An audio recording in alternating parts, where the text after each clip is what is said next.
Bismillahirrahmanirrahim. Assalamualaikum warahmatullahi wabarakatuh.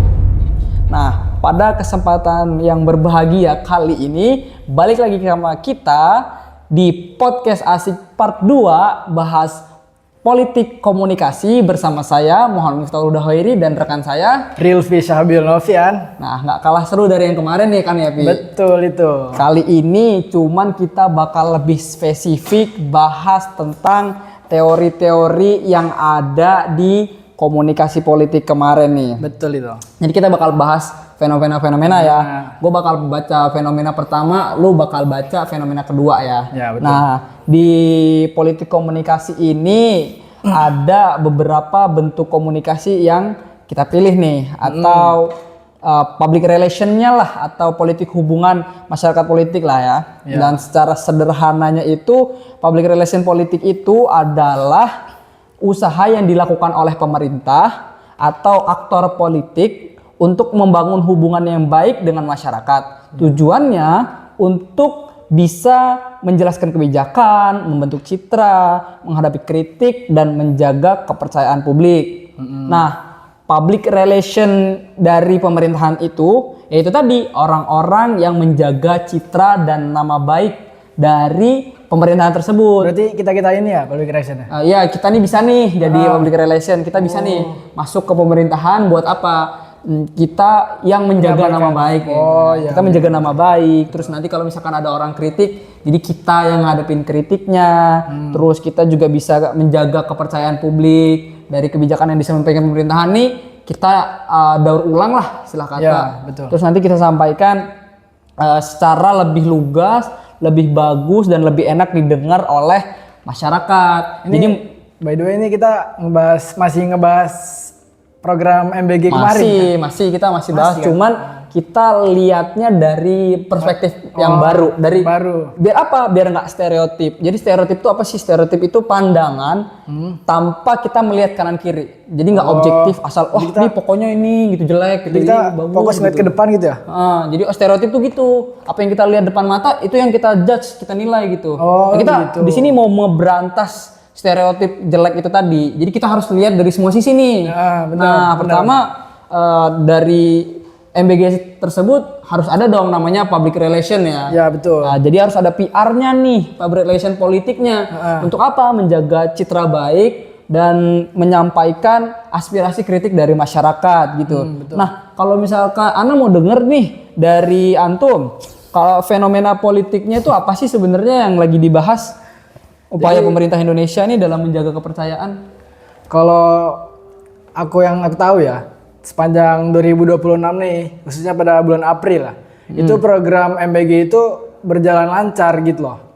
Nah, namun pada akhir-akhir bulan ini kayak agak berantakan gitu ya? Iya, agak berantakan. Jadi dari yang kita lihat lah di media sosial itu kan ada yang keracunan, ada yang ini segala macem. Jadi fenomenanya banyak nih ya, secara fenomena politik banyak yang harus dibahas nih ya? Banyak, jadi kayak pemerintah itu mengalami komunikasi krisis. Yang dimana pesan pemerintah tersebut yang awalnya program MBG ini buat anak-anak, buat masa depan anak. Jadi setelah melihat konten media sosial yang seperti itu, yang keracunan makanan, jadi kayak komunikasinya itu nggak sesuai gitu loh, apa yang disampaikan pemerintah sama kejadian yang di lapangan. Ini kayak bertolak belakang dari apa yang disampaikan tadi ya? Betul, jadi bertolak belakang yang disampaikan pemerintah itu. Jadi public relation-nya jadi malah kayak ngelindungin MBG-nya ini ya dari kabar-kabar jelek gitu? Bisa dibilang seperti itu lah. Jadi ada fenomena politik yang terjadi di MBG ini adalah krisis tadi ya, krisis komunikasi gitu kan. Nah, gara-gara krisis komunikasi ini kepercayaan turun gitu? Ya, jadi kita sebagai masyarakat itu kayak kok jadi malah kayak gini ya, yang awalnya baik-baik aja, akhir-akhir ini kok malah kayak gini gitu. Kan kita bingung juga ya.